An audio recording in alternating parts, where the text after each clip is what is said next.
Welcome to Luca and Miguel. Enjoy the video. In this video, I will show how to make delightful popsicle cake pops. We'll transform simple ingredients into a fun, handheld dessert that's perfect for any occasion. You'll learn to combine crumbled cake with frosting, shape them into charming popsicle forms, and then dip them in colorful candy melts. Get ready to create a batch of these adorable and delicious treats that are sure to impress everyone. It's a creative and tasty project you'll love. To begin, you'll need a fully baked and cooled cake, perhaps a 9 by 13-inch sheet cake. Crumble it completely into very fine, consistent crumbs in a large mixing bowl. Next, gradually add about 1/2 to 3/4 of a cup of your favorite frosting.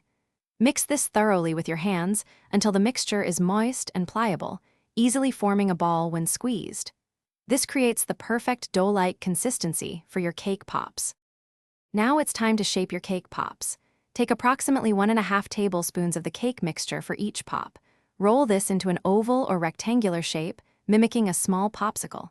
Carefully insert a popsicle stick about 1/2 inch into the bottom of each shaped pop. This ensures a secure hold. Arrange your shaped cake pops on a baking sheet and chill them in the refrigerator for at least 30 minutes. This firming step is crucial for easy dipping. For the grand finale, let's decorate. Melt about 12 ounces of your chosen candy melts in a microwave-safe bowl, following package directions.